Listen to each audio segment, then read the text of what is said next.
So dear students, अब हम देखेंगे purpose of estimating and costing क्या होता है।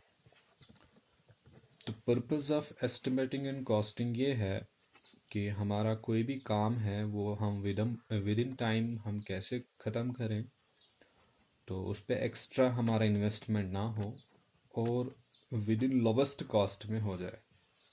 तो ये पर्पस ऑफ एस्टिमेटिंग है। तो इस एस्टिमेट को बनाता जो है उसको हम एस्टिमेटर कहते हैं। अब उसकी क्वालिटीज़ क्या रहती हैं, तो जो क्वालिटीज़ है एस्टिमेटर की उसमें से मोटी मोटी दो चार चीज़ें हैं। सबसे पहले वो अच्छा लीडर होना चाहिए, क्वालिटी ऑफ गुड लीडर होनी चाहिए। तो दूसरी चीज़ है वो हमेशा अपडेटेड रहना चाहिए।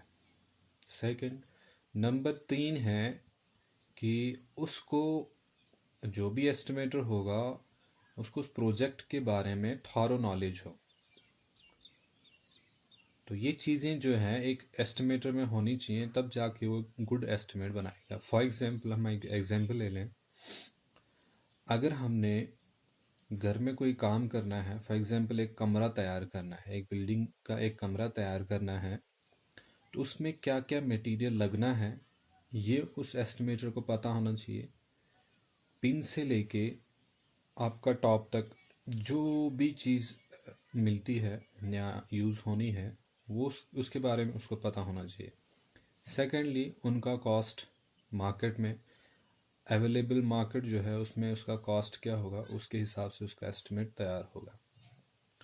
तो ये सारी चीज़ें उसको पता होनी चाहिए, तब जाके एक एस्टिमेटर एस्टिमेट बना सकता है। अब एक एस्टिमेटर एस्टिमेट बनाता कैसे, तो एग्जाम्पल यही लेंगे। कमरा बनाना है हमने, उसके लिए हमें पहले मटेरियल लिस्ट बनानी पड़ेगी, क्या क्या मटेरियल लगना है।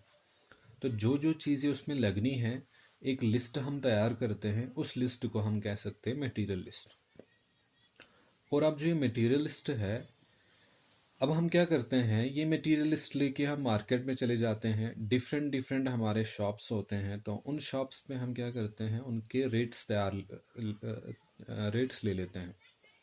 अब हमने देखा है कि जब भी हम मार्केट में जाते हैं, हमने अगर एक चीज़ लेनी हो तो हम अलग अलग दुकानों पे जाते हैं, तो हमें वहाँ अलग अलग रेट्स मिलते हैं। तो हमारे यहाँ पे क्या है, जब भी कोई लेवेस्ट रेट मिलती है हमें, तो हम उसको प्रेफर करते हैं।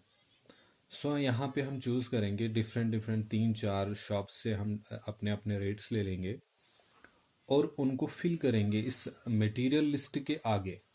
ऊपर शॉप का नाम लिखेंगे, नीचे उनके रेट्स लिखेंगे, एक आइटम का उसका क्या रेट है। फिर जो लोवेस्ट वाला है हम वो चीज़ उसी शॉप से लेंगे।